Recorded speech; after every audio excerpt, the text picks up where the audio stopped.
Comprehensive and precise details about Karnataka state legal services authority ಅಂದ್ರೆ ಏನು, ಇದ್ರ ಬಗ್ಗೆ ತಿಳಿಯೋಣ.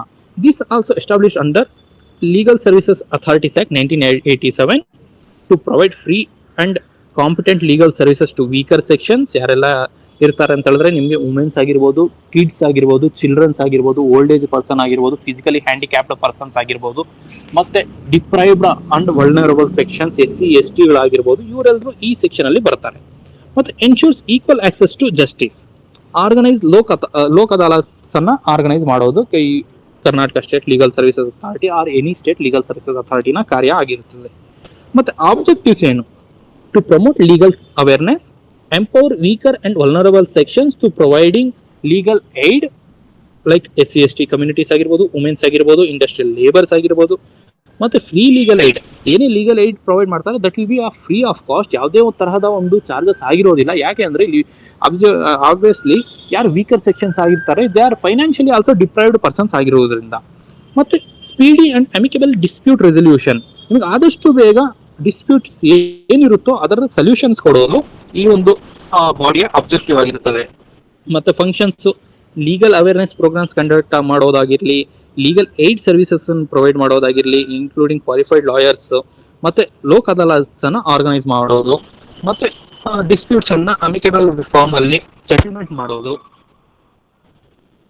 ಮತ್ತೆ organisation structure, Karnataka state legal services Authority organisation structure ಏನೇನೆಲ್ಲ ಇರುತ್ತೆ ಅಂದ್ರೆ ಇದರ patron in chief at the state level chief justice ಇರ್ತಾರೆ, ನಾನು ಆಲ್ರೆಡಿ ನಿಮ್ಗೆ ಹೇಳಿದ್ದೀನಿ. ಮತ್ತೆ executive chairman senior most judge ಇರ್ತಾರೆ. Okay, it operates through the member secretaries. Institutional framework in ಕರ್ನಾಟಕದಲ್ಲಿ ಎಷ್ಟು ಡಿಸ್ಟ್ರಿಕ್ಟ್ ಲೀಗಲ್ ಸರ್ವಿಸಸ್ ಅಥಾರಿಟೀಸ್ ಇದಾವೆ ಅಂತ ಹೇಳಿದ್ರೆ 30 district level legal services authorities ಇರ್ತಾರೆ.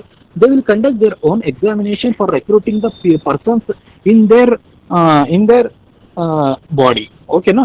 ಮತ್ತೆ ತಾಲೂಕಾ ಲೆವೆಲ್ ಹೋದ್ರೆ ಸುಮಾರು 150 taluka level legal services committees ಇದಾವೆ.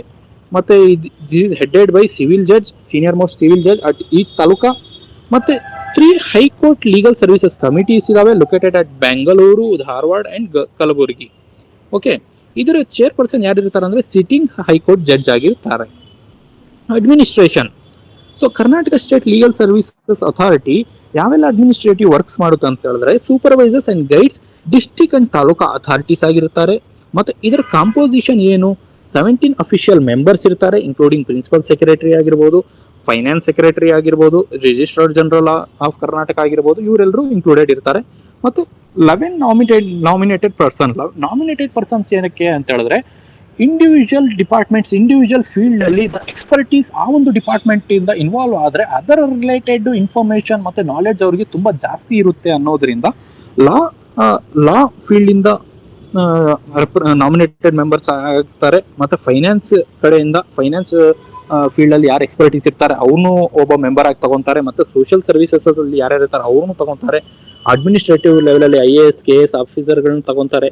ಮತ್ತೆ ನಿಮಗೆ ವುಮೆನ್ಸ್ ಕಡೆಯಿಂದ ವುಮೆನ್ಸ್ ರೆಪ್ರೆಸೆಂಟೇಟಿವ್ಸ್ ಅನ್ನ ತಗೊಂತಾರೆ. ಈ ತರ 11 ನಾಮಿನೇಟೆಡ್ ಮೆಂಬರ್ಸ್ ಅನ್ನ ಈ ಒಂದು ಬಾಡಿಯಲ್ಲಿ ಇನ್ಕ್ಲೂಡ್ ಮಾಡ್ತಾರೆ.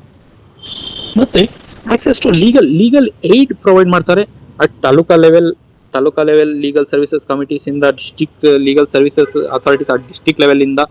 ಸೊ ಈ ತರ ಎಲ್ಲ ಇರುತ್ತೆ. ಇಂಪಾರ್ಟೆನ್ಸ್ ಏನು? Justice is accessible to all, ಪ್ರತಿಯೊಬ್ಬರಿಗೂ ಜಸ್ಟಿಸ್ ಕೊಡಬೇಕು ಅನ್ನೋದೇ ಇದರದ ಮೋಟೋ ಆಗಿರುತ್ತದೆ. ಪ್ರಮೋಟ್ಸ್ ಆಲ್ಟರ್ನೇಟಿವ್ ಡಿಸ್ಪ್ಯೂಟ್ ರೆಸಲ್ಯೂಷನ್, ಏನೆಲ್ಲ ಆಲ್ಟರ್ನೇಟಿವ್ ಡಿಸ್ಪ್ಯೂಟ್ಸ್ ರೆಸಲ್ಯೂಷನ್ ಏನೆಲ್ಲ ಆಗಿರ್ಬೋದು ಅದನ್ನೆಲ್ಲ ಪ್ರಮೋಟ್ ಮಾಡುತ್ತೆ.